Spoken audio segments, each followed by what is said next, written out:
Hello, everyone. Today you're going to hear from myself and Sheriff Leon Lott about human remains that were recovered in a landfill off of 1692 Brazil Road in Elgin, which falls in Richland County. The remains were discovered on Friday, January 12th by workers using an excavator. The human remains are partial and incomplete, and I want to be very clear that we have not recovered the entire skeletal remains. They are incomplete due to disturbances caused by heavy equipment and an active mining and landfill operation. These disturbances to the area have occurred over time since around 2018. The remains are likely to have been buried in a clandestine grave prior to the sale and use of this land as a sand mine and landfill operation.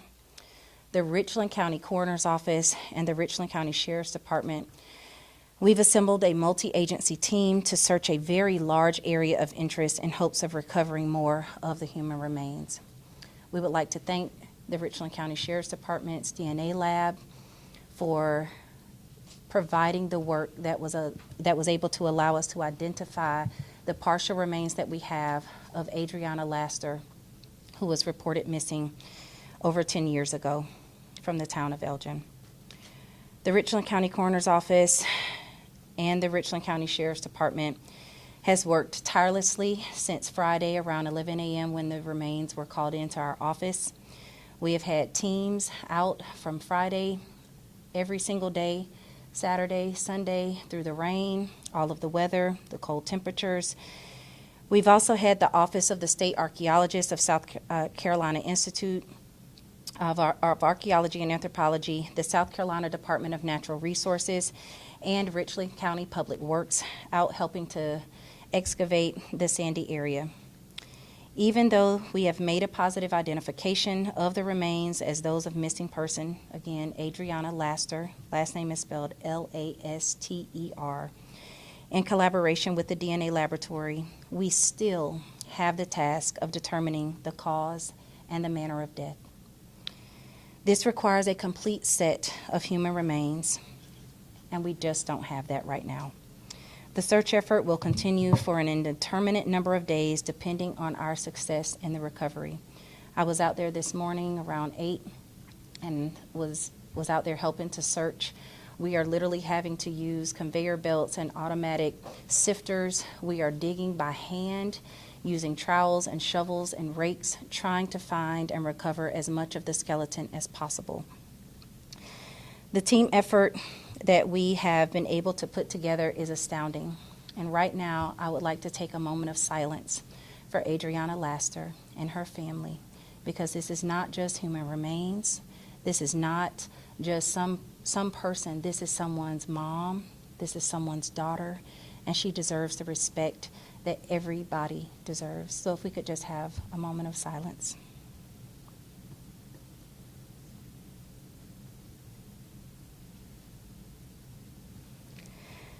I'm going to allow Sheriff Lott to tell you about his side of the investigation. Thank you so much, Sheriff, for being here. This is about closure for a family to finally know what happened to their loved one and where she was at. This is a case also about justice. This brings back some very bad memories for those of us in Richland County when the young girl Gabby was kidnapped and murdered in August, almost 12 years ago. Took us a year to find her body.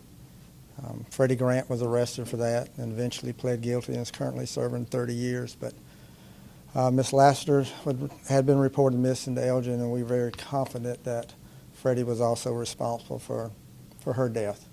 An investigation by the Elgin PD, Kershaw County Sheriff's Department, Richland County, has never stopped since that day. We've continued to investigate it, build up evidence that we could. We just didn't have Miss Laster. Now we have her. After this press conference today, the Elgin PD has obtained a warrant for Freddie Grant to charge him with murder. And he's going to be charged with her death. Talked to Gabby's mom, let her know what was going on. This is something that she's had to live with all these years. Gabby's mom was a good mom. And I know some people have said, well, she allowed a monster into her house, but she didn't. He stole the key. He came in at the darkness of night and kidnapped Gabby and then killed her. She lives it every day, just like Adriana's family has lived every day with her being missing. Now there's a little bit of closure, and at least they have something that they have of her. They have her. Maybe not all of her, but they have her. They know where she ended up and where she's going to be. And that was our goal when we were investigating Gabby, was to find where Gabby was, and we did a year later. I called Freddie Grant a monster back then, and I'll stand here today and continue to call him a monster because it's exactly what he was. Elgin PD never wavered in their investigation. Our people never wavered in working with them to build what kind of case that we've got now. He was moved from a medium security prison yesterday to now a different, more secure facility. The Department of Corrections has worked with us on that. We attempted to interview him yesterday. His story is always the same: I'm not talking, which is fine. We will continue to build this case and we'll continue to work, but it took a lot of work, as the coroner said, from the moment those remains were found to continue to look for it, the DNA lab at Richland County to be able to match it up very quickly and identify that as Adriana, and then the investigation that's been going on all these years. When people go missing, they're not forgotten. We continue to look for them. We continue to investigate because that's someone's loved one that they don't know where she's at. And that's, as a parent, as a grandparent, as a daughter, as a son, a family member, that's the worst pain you can have, is not know where your loved one's at. And so today, again, two different things: closure for the family. The coroner's talked with Adriana's family and has given them as much information as she has. And Freddie Grant knows that we're coming for him and going to have another warrant served on him. So a monster continues to haunt this community. And when I say this community, Gabby's death just didn't touch those here in Columbia, in Northeast Columbia. It was throughout the state, throughout this nation. And Adriana's case was the same way. It reached throughout the United States, and the fact that here was a missing lady, needed to be found.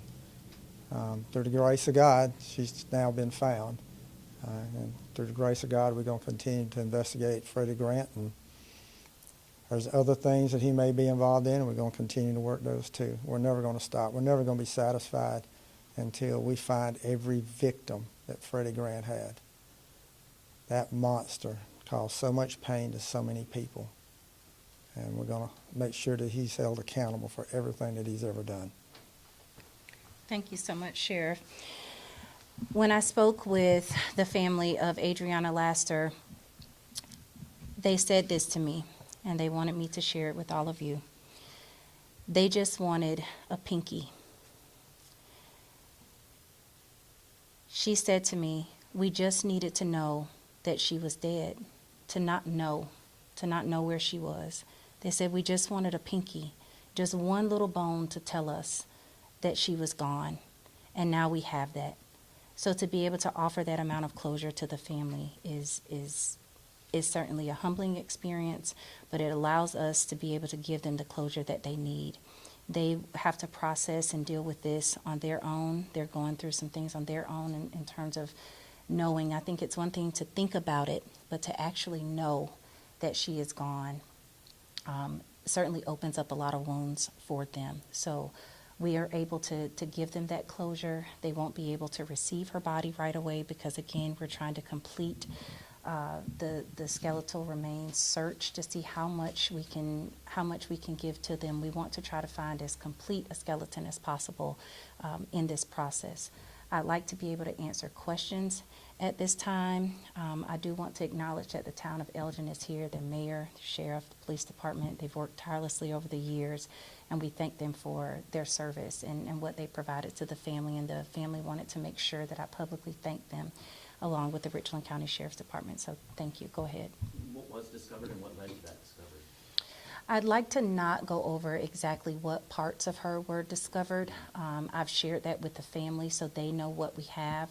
But there's some things that we'd like to try to keep close to the chest as the Sheriff's Department continues to try to interview Freddie and see what he may tell them.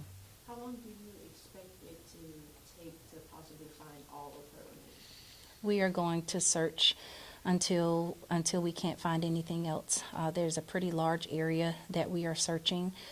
We got through probably about a fourth of it this morning when South Carolina Public Works brought out the larger machine to help dig through the sandy area. So we're hoping that by next Tuesday we will have at least completed the search in that area. And once we've done that, once we've gotten down to ground level, then we'll stop the search, but not until then.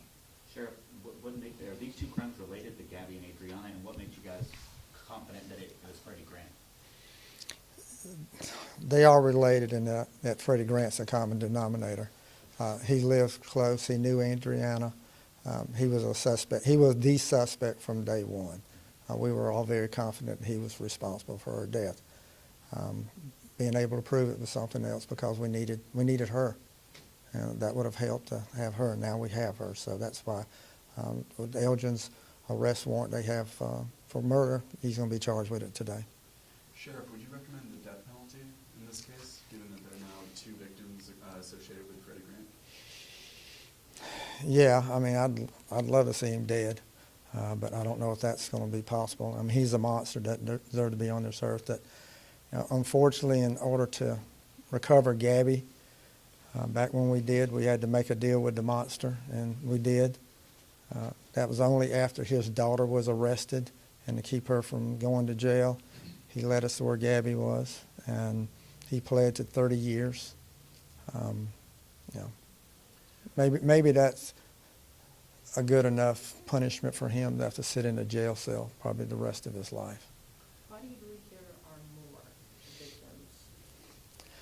victims? There's at least one more death that we're pretty sure that he did. Again, we have to prove it, but we have time on our side. Just like you see in this case, time is there. We're not going to stop. Elgin's not going to stop. Kershaw County Sheriff's Department's not going to stop. We're not going to stop. So we're going to continue to work these cases. I'm not sure if you can answer this or if this is a question for Elgin, but what were the details around Ms. Laster's disappearance? She just disappeared. She was last seen Going to church. Going to church, and that's when she disappeared. But there is a connection with her and Freddie Grant. So this was not a stranger Right. abduction and murder. This was not. Just like Gabby was not a stranger abduction or murder. There was a knowledge that the victim and Freddie had. I'm not sure if you can answer this, but was this an accidental discovery? How did the remains first come on you guys' radar? There was a worker who was excavating a large area of sand. I mean, it's a sand mine, and he was digging, and he scooped, and then he dumped, and when he did the dump, that's when he saw the skeletal remains, and there were some other items found in that dump that he did. And so I've been asked this question just in emails and different things about why we would say that this was a homicide. She didn't bury herself. This is not some suicide. She didn't dig this hole herself. This wasn't accidental by any means. We know that this area was an area that was not a populated area. There was no road there. Someone had to go and find this. And just as the sheriff has mentioned, where Mr. Grant lived is very close to where this site is. And so we will definitely be looking at this case as a homicide only because she didn't bury herself, and we know that. So are there any other questions? What goes into the process of determining the cause of death with bones that are 10 years older? Well, we look for certain things. So there are certain markings on bones. Let's say and this did not happen, we don't have any evidence of this, this is just an example, but if we saw saw marks on the bones, then we would know that this person had potentially been cut up. The bones that we have, we don't see that, and because we have two of the larger bones of the body, we don't see where this could have possibly been, where someone may have sawed her or something like that. So our goal is to try to find as much of her as possible so that we can try to determine cause of death. But when you have soft tissue injuries, once you've gotten down to the skeletal remains, sometimes you won't be able to see those soft tissue injuries. So like blunt force trauma, where someone, may have had their spleen damaged or their liver damaged or their heart damaged, you won't see those things because we no longer have the benefit of having the organs when we just have skeletal remains. But if there was any blunt force trauma that caused broken bones or fractures, we will x-ray those bones. We'll take a deep dive into them and see what we can find. But right now, we do not have a cause of death. Sheriff, is this case, this investigation, kind of a message to other criminals or people that would commit a crime that you're not going to get away with it here in Richland County? Yeah, I mean, also Kershaw County and Elgin too. I mean, we don't forget, just like the victims' families don't forget, we don't forget either. So, we may not make an arrest quickly, but we're going to make an arrest eventually. How close were Ms. Laster's remains found to Gabby Swainson, and do you have any knowledge on what the land was being used for before it became a sand pit? Gabby was found not too far away where Miss Laster was found, and the method that Freddie used with Gabby is the same as what Miss Laster was found. There's similarities in the burial site, and so there's, I guess if you want to say his MO on how he did things, that matches. For the future, like, will anybody be able to operate anything on that particular part of the land, anywhere on that particular part of the land until like the investigation is like complete, where no one can like work on it or anything? Like, y'all still kind of looking around? Not while we're working. We have the area sectioned off, so no one will be able to go into that area. We have the Richland County Sheriff's Department sitting on that area. Our deputies are out there every single morning until the sun goes down, and we're actively searching. So until we finish our search, there will be no work done in that area. And we want to thank the landowners who have those businesses out there. It certainly is costing them time and money to have us dig, but they also want to see Adriana come home. And with those remains, like, is there a given how deep you may have buried her, like when they came across them, maybe? Well, I'll let the sheriff kind of address. Yes. Yeah. Again, similar to what how Gabby was buried. So yes, there's similarities, but I'm not going to discuss that part. That's something that we're not going to talk about here. Right. All right.